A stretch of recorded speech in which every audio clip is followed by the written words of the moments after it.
What's going on? It's your boy Sermon at Sermon's Domain on Twitter. Sometimes the right cosign and the right label is all you need to jumpstart your career and become a superstar.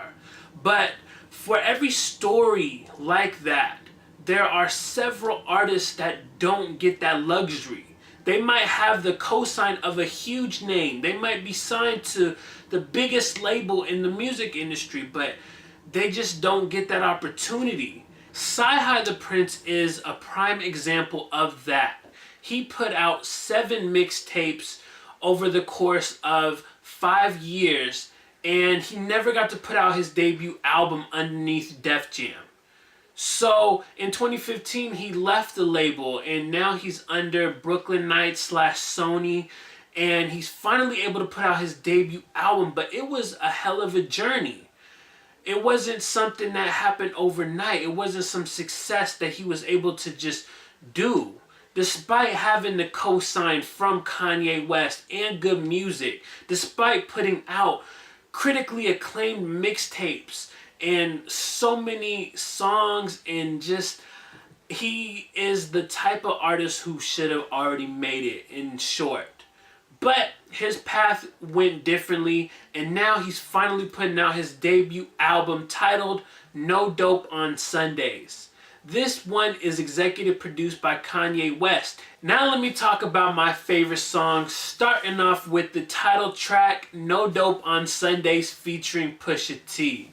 I knew right off the bat this was going to be a favorite because it had Pusha T on it. And as I said in my track list and discussion, I am just impatiently waiting for Pusha T's next album. One thing that I feel this album has more than enough of is 5 to 6 minute songs. So I look at the title track as being one of the few exceptions for like having a longer song.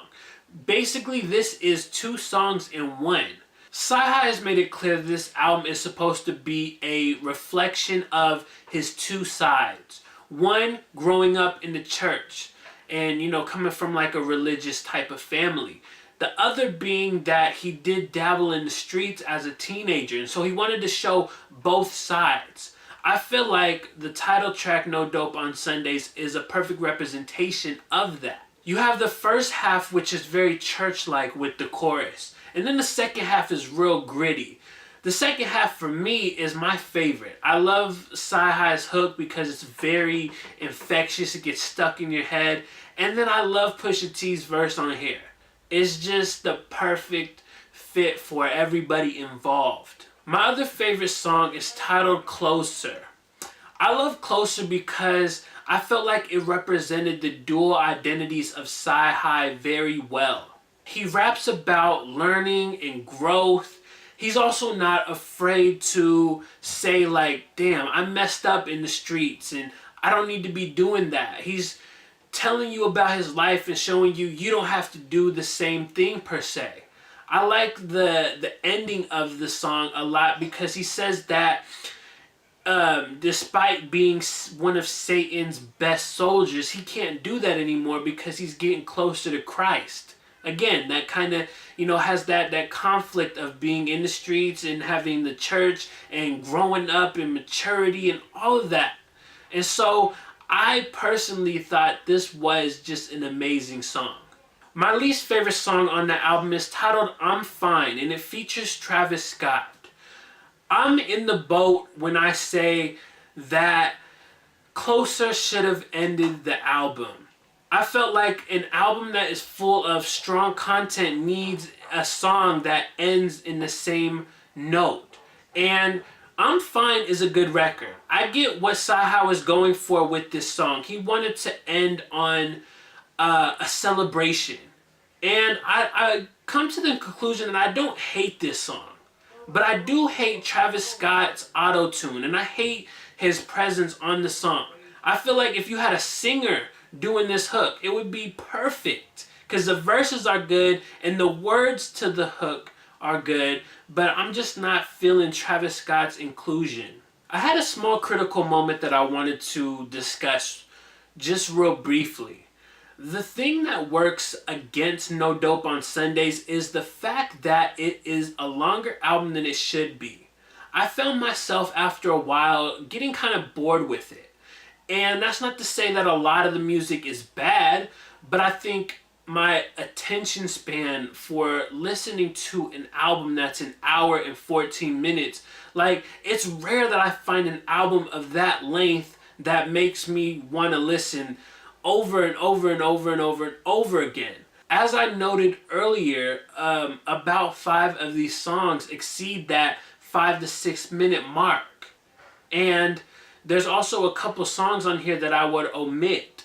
Not to say because they're bad, but because they're not as memorable as the other ones. And they're ones that just never really did anything for me. It took CyHi The Prynce 7 years to release a debut album. Some might say that took too long, but honestly, for someone like CyHi, this was a very slow build that paid off. No Dope on Sundays, despite some hiccups, is enjoyable. I like that this album serves as an introduction to CyHi The Prynce. If you've been listening to him for years, then you might know a bit of his story. But it's still presented well enough that if you've been a fan for a long time, you're going to enjoy this. And if you somehow have never heard a CyHi The Prynce album or mixtape before, then this is a good introduction because it will get you into who he is as a person. You'll be introduced to who he is as well as what he can do musically, which does turn out to be a lot. I think while being able to keep his identity and keep the album personal, he's also able to do a wide array of sounds. He's not bound to just like one type of music. You got a record like that side, and it's more on the trap side.